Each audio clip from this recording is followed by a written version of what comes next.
Bonjour tout le monde, j'espère que vous allez bien. On se retrouve dans une deuxième FAQ. Vous verrez que le cadre est exactement le même, que j'ai les mêmes vêtements et tout, puisque j'ai tourné deux vidéos, celle-ci et une précédemment. Donc ça sera diffusé sur 2 jours différents, mais ça a été tourné à quelques heures d'intervalle, le temps de redescendre un peu. Si vous avez vu ma précédente vidéo, parce que je mettrai celle d'avant en première, voilà, ça s'est pas terminé comme je le pensais au niveau de la vidéo. Du coup il fallait forcément que j'en tourne une autre et me laisser un petit peu de temps de redescendre émotionnellement parlant.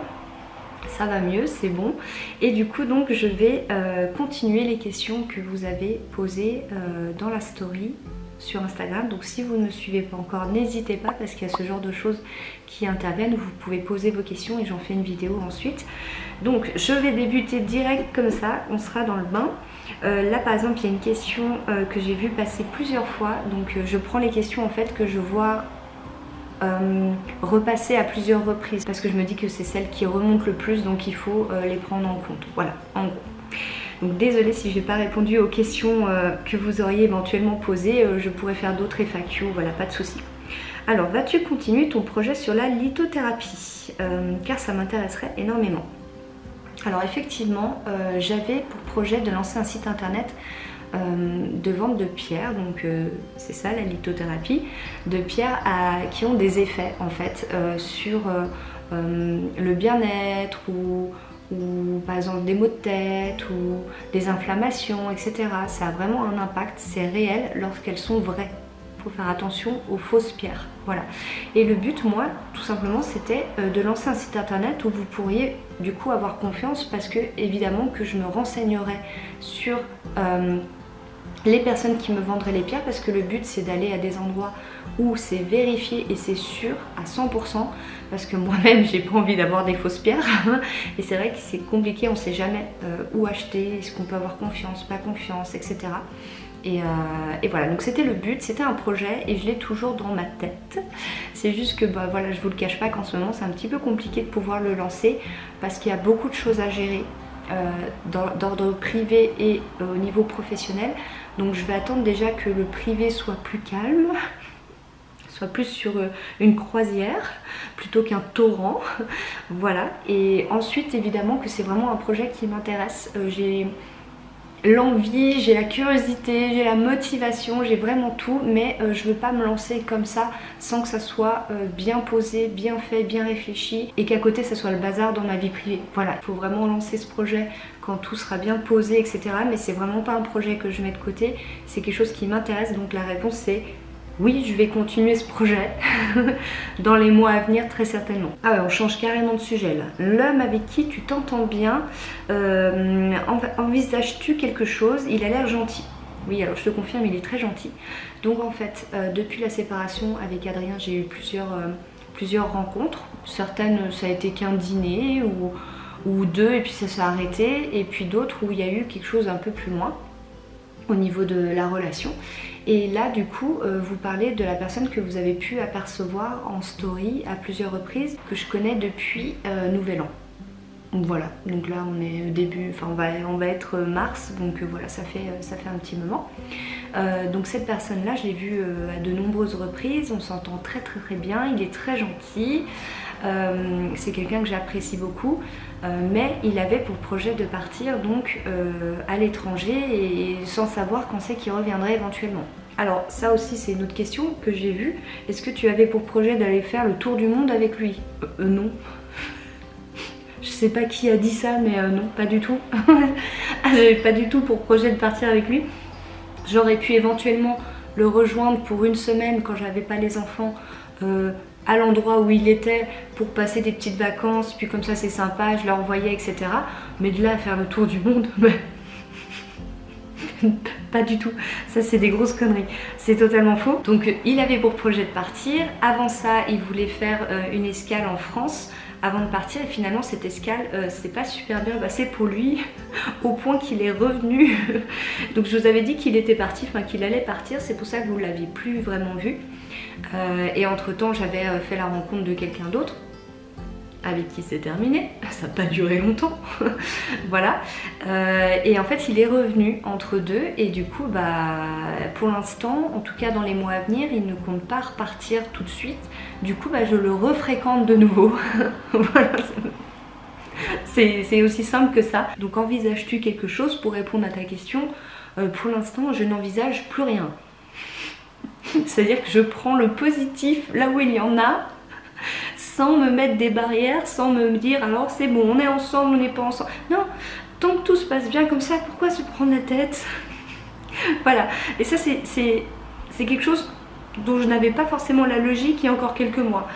Il m'a fallu des petites claques comme ça pour me dire non, tu sais quoi, prends du positif, la situation est comme ça, continue comme ça tant que ça se passe bien, et puis c'est tout. Pourquoi vouloir forcément tout de suite se mettre en couple, etc. Alors il partage cet avis également, tout le monde est content, on passe des bonnes soirées, des bons restos, on s'amuse, on va faire nos petits jeux de fléchettes, nos petits baby-foot, petit bowling, petite patinoire, et puis tout le monde est content. De quel signe astrologique es-tu? Je suis Sagittaire, je suis née le 11 décembre 1989 à 22h08 précisément. Penses-tu reprendre une maison juste pour toi et les enfants? Alors pour l'instant, je garde la maison actuelle, je ne sais pas si dans 6 mois je serai encore dedans, aucune idée. Même moi je ne sais pas, je peux même pas répondre à ta question. Pour l'instant je veux pas me prendre la tête, j'ai un toit, j'ai une belle maison, elle est magnifique. Les enfants c'est surtout un repère pour eux, etc. Je pense qu'il y a suffisamment de bordel, et c'est le mot, actuellement, que si je peux rester au moins quelques mois dans la maison actuelle, je le fais. Je peux pas dire si je vais rester ou pas, je ne sais pas moi-même. Voilà, pour l'instant oui, dans 6 mois, 1 an, je sais pas. Voilà, ce qui est sûr c'est que je me pose des questions vu que c'est une garde alternée avec leur papa. Du coup je vais quand même avoir 2 semaines dans le mois où je serai toute seule dans cette énorme maison. Toute seule. Vous voyez un peu le truc? Donc je me pose forcément la question, est-ce que je vais pas chercher quelque chose de plus petit? Parce que quand il y avait les enfants H24, enfin tout le temps dans le quotidien, c'est super. Mais pour 2 semaines dans le mois, le prix qu'elle coûte, je paye 2000 € par mois. Voilà, comme ça vous le savez. 2000 € par mois, plus les charges, le chauffage, machin. Pour le prix qu'elle coûte, pour seulement 2 semaines dans le mois avec les enfants, est-ce que je ferais pas mieux de trouver moins cher et un peu plus petit ailleurs? Forcément, je me pose la question, c'est logique. Est-ce que ça t'énerve de savoir que la copine, non elle a marqué meuf, donc je vais dire, est-ce que ça t'énerve de savoir que la meuf à ton ex soit chez toi? Non, ça ne m'énerve pas parce que c'est encore chez lui et que moi ça m'arrange bien des fois de pouvoir avoir quelqu'un chez moi. C'est logique, c'est ton confort, c'est chez toi. Non, ça m'énerve pas, et d'ailleurs il m'a posé la question, donc j'ai dit oui. J'aurais pu dire non, j'ai pas envie, je vois pas l'intérêt, moi-même j'ai ramené quelqu'un, je vais pas dire non. Vous voyez, donc non, ça ne m'énerve pas du tout. Non, voilà, je pense que j'ai répondu. As-tu perdu foi en l'amour? Oh là là, je sais pas. Je suis calmée, ça c'est sûr. Il y a des choses où maintenant je vais me méfier, où je vais peut-être avoir du mal à me laisser aller complètement. Je vais hésiter, mais je suis une incorrigible romantique. Donc je pense que je croirai toujours à l'amour en fait. Parce que pour moi l'amour c'est vraiment vital. Il y a l'amour, il y a l'amour de mes enfants, il y a l'amour de mes amis, il y a plein de sortes d'amour, et pour moi c'est vital.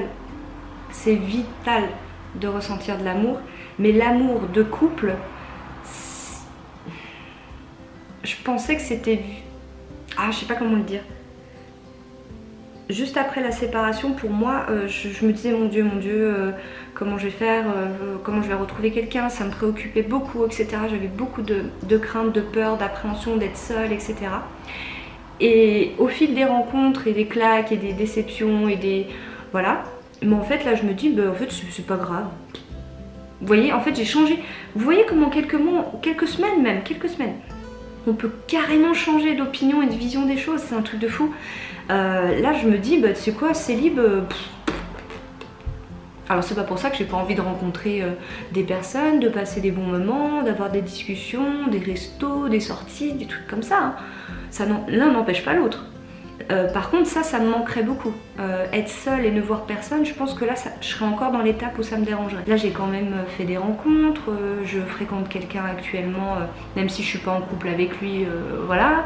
Ça me donne quand même de l'affection, je rigole, il me fait rire, je l'apprécie beaucoup. Donc oui, je pense que de toute manière j'aurais besoin de rencontrer des gens. Ça de toute manière. Par contre de là à me dire il faut absolument que je me mette en couple, ça j'ai dépassé ça. J'ai dépassé. Ça viendra quand ça viendra et puis voilà quoi. Donc on voit qu'il y a une évolution quand même, voilà. As-tu repris contact avec ton père depuis la séparation? Alors, vous le savez en fait, avec ma famille c'est un petit peu compliqué par rapport à du passé qu'il y a eu avec Adrien. Et ma soeur du coup j'avais repris contact il y a quelques années et je l'ai revue et on se parle de temps en temps, voilà. Et mon père par contre j'ai repris contact avec lui après pratiquement 7 ans. 7 ans, rendez-vous compte. Il y a quelques semaines, on a eu plusieurs échanges depuis. Je vous avoue qu'il reste vraiment sur ses réserves tant que j'ai encore du contact avec Adrien. Il m'a dit reviens quand tu auras terminé tout ce cirque avec lui parce que vraiment ouais, il l'a de travers. Hein. Très clairement, je ne vais pas rentrer dans les détails mais voilà, pour lui tant qu'il y a une communication avec au-delà des enfants une fois par semaine, hein, mais tant que j'ai pas réglé tout ce qu'il y avait à régler avant, je veux plus avoir affaire à lui. Hein. En gros c'est clairement ce qu'il a dit, donc je reviendrai vers lui d'ici quelques mois je pense. Voilà, et j'essaierai doucement de reprendre contact, de réparer ce qui a été brisé et relancer une discussion en fait, tout simplement, voilà. Vis-à-vis de ma mère, c'est encore autre chose, ça n'a rien à voir avec Adrien, ça c'est purement personnel. Je l'avais revu à plusieurs reprises tout au long de ma vie et là ça fait plusieurs années, depuis que j'étais enceinte de Chloé, que je ne l'ai pas revue. Elle m'a envoyé un message il y a quelques semaines auquel je n'ai pas répondu. Je me laisse le temps de savoir si je réponds ou pas. Je me méfie un peu. Je suis méfiante. Voilà, j'ai pas envie de... Puis c'est peut-être pas le bon moment dans ma vie en fait. C'est surtout ça. C'est peut-être plus tard, mais là c'est trop le cirque dans ma vie pour pouvoir relancer un contact en fait. Voilà, donc je pense que c'est un peu comme mon père, ça attendra quelques mois. Je sais pas, voilà. Mais en tout cas, elle a essayé de reprendre contact. As-tu toujours cru aux esprits? Qu'est-ce qui t'a attiré dans le paranormal? Oui, j'ai toujours cru à l'invisible, au monde invisible comme on l'appelle, depuis toute petite. C'est vraiment quelque chose qui me fascine, qui m'interpelle, qui m'apporte beaucoup de curiosité, beaucoup de satisfaction dès que j'obtiens des communications, des résultats, dans les enquêtes, dans le privé, etc. Et là, depuis quelques mois, je suis vraiment en pleine ouverture spirituelle. Ne confondez pas la spiritualité et la religion, c'est vraiment deux choses différentes. Personnellement, je suis athée d'un point de vue de la religion, mais j'ai des croyances qui sont propres à moi, à mon vécu, à ce que j'ai pu avoir comme résultat, comme réponse, etc. Je suis très ouverte sur tout ce qui est voyance, sur tout ce qui est médiumnité. Après évidemment il faut faire attention, il faut faire attention c'est sûr, il ne faut pas prendre tout au pied de la lettre, il faut adapter, tout change constamment, il y a notre libre arbitre qui intervient, il y a des choses qui sont plus ou moins écrites mais d'autres qui se modifient par rapport à nos choix, nos décisions, nos actes.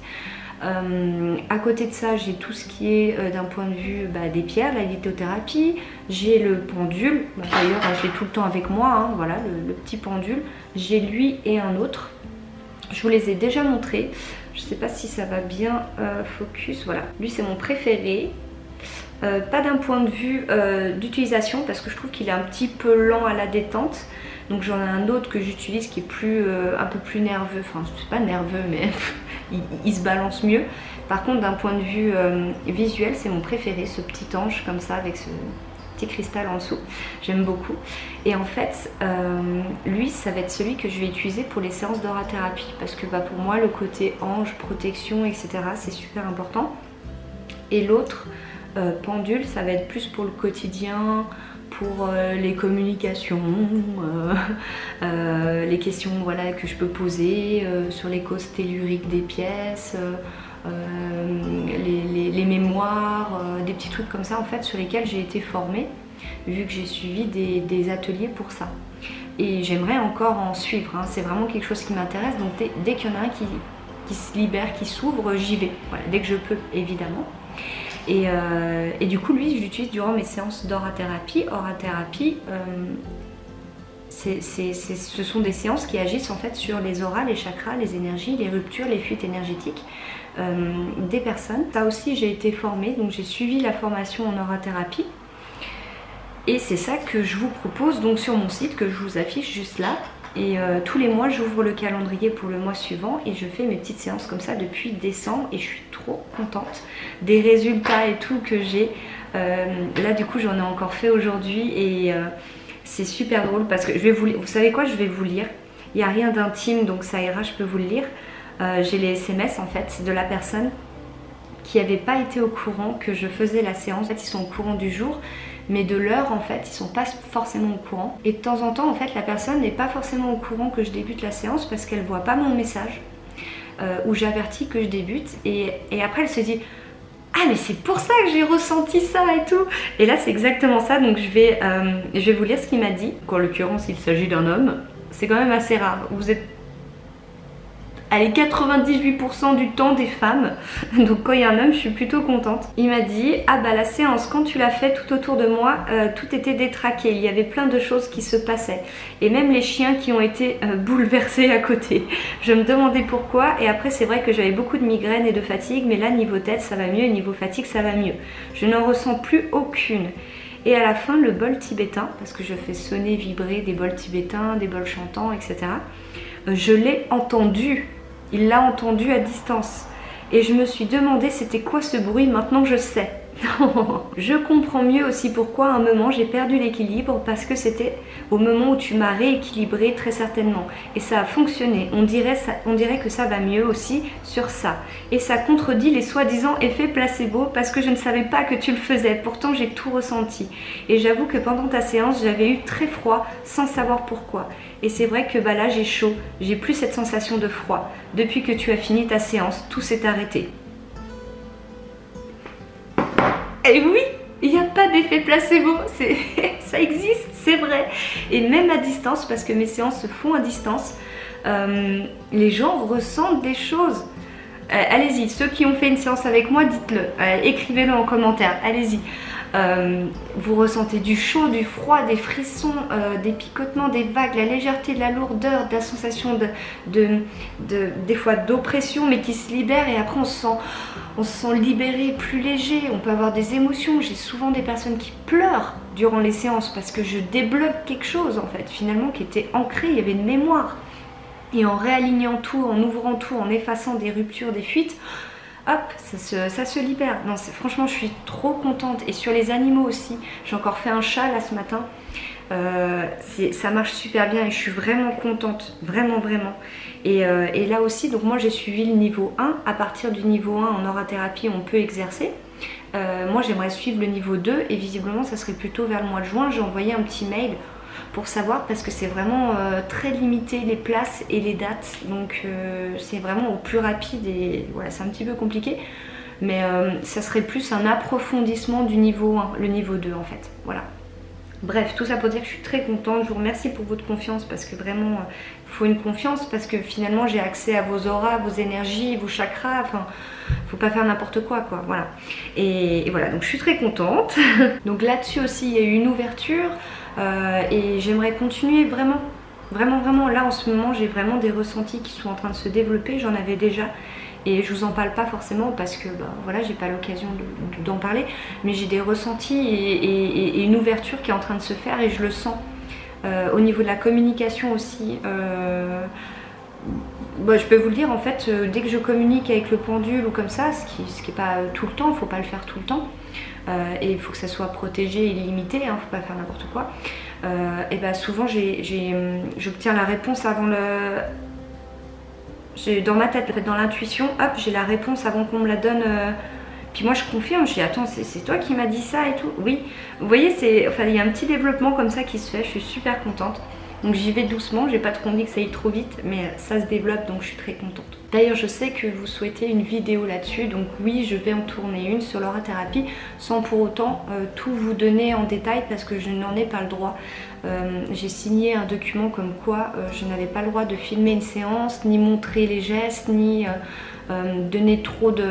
comment dire ? Oui, j'ai pas le droit de montrer comment ça se passe en fait. Par contre, j'ai le droit d'expliquer, et ça c'est logique parce que quand je fais la séance sur vous, je l'explique, comment ça se passe, ce que je fais et quel impact ça a. Vous voyez ce que je veux dire? Et les résultats, à quoi correspondent les résultats en fait obtenus.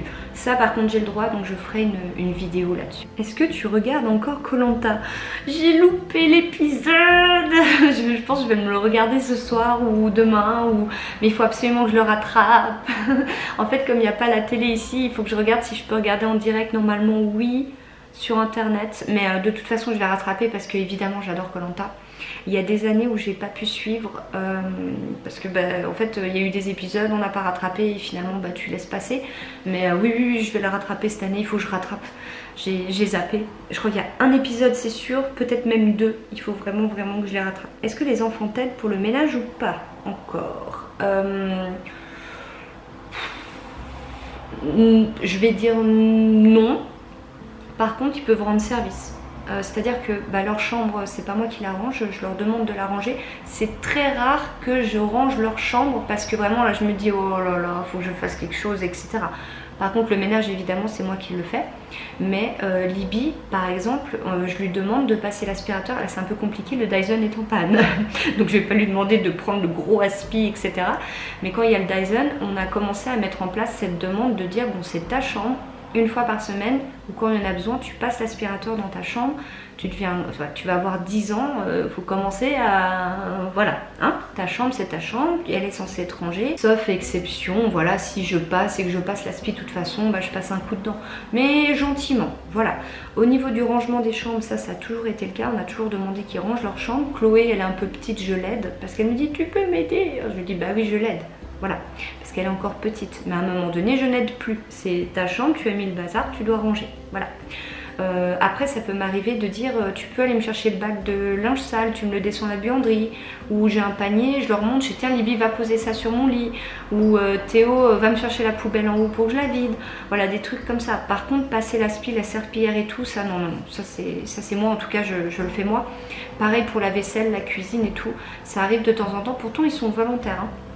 Mais ça arrive de temps en temps que quand je suis en train de vider de la vaisselle, il y a Léo qui vient et puis il me demande de lui donner les assiettes, etc. Bon, je suis pas sereine parce que Léo, il a une fâcheuse tendance à péter les verres et les assiettes. Il fait tout tomber, c'est horrible. Il fait tout tomber. Mais voilà, gentiment, effectivement, à l'avenir, ils sont encore un peu jeunes. Évidemment que je demanderai une participation, surtout quand on est ado, parce que ça entraîne pour la vie future, tout simplement. Et ça apprend qu'on est plusieurs dans le logement, que... si tu mets le bazar, c'est pas juste que quelqu'un le nettoie à ta place, quoi. Vous voyez un peu le... Et moi, on a fait ça avec moi à partir de 9 ans. Je crois que j'avais déjà mes tâches... Moi, je nettoyais les WC et tout, hein. C'était pas que ma chambre. Et je trouve que c'est très bien. C'est très bien, ça entraîne, ça apprend, c'est parfait. Je pense que c'est bien. Serais-tu prête à avoir un autre enfant avec un nouveau conjoint? Cette question-là, elle est vachement ressortie. Je pense même que je vais terminer cette vidéo là-dessus parce que là, il y a quand même... un petit peu de temps. Je verrai si je ferai une 3e FAQ. On verra. Bonne question. Alors moi là tout de suite, tu me parles de ça, là tout de suite je vais te dire non. Parce que j'ai déjà assez de boulot avec mes 4 enfants que je ressens pas l'envie ni le besoin d'en avoir un autre. Mais je peux pas dire jamais, c'est pas possible. C'est pas possible. Qui me dit qu'au bout d'1 an, 2 ans de relation, 3 ans, voire plus, ou que la personne en face va me donner envie d'avoir un enfant avec lui, parce qu'il en aurait éventuellement pas aussi. Je peux pas dire non. Je peux pas. C'est pas possible. Là, je vais vous dire non, puis le jour où j'en aurai un, vous dites ah, t'avais dit non. Vous voyez un peu le... Je laisse une parenthèse vide. Parce que tu peux pas dire non, c'est pas vrai. C'est pas possible. Alors par contre, 2, là, je te dis non. Là, c'est sûr. Non. 2, 3, non, non, non. 1, je peux pas dire non. 2, non. C'est sûr, voilà. Bon allez, je vais vous laisser. Je pense qu'il y aura encore une tonne de questions. Je vais déjà laisser passer ces 2 FAQ sur YouTube. Vous me direz en commentaire sur cette FAQ là si vous en désirez encore une autre, que je placerai un peu plus tard. Ça me dérangera pas d'en faire une, donc n'hésitez pas à me le dire. Et si j'ai pas répondu à des questions, posez-les en commentaire aussi, et je verrai s'il y en a une ou 2 ou 3 ou 4 qui remontent plus que les autres pour refaire une vidéo. Merci d'avoir regardé cette vidéo et je vous dis à tout bientôt.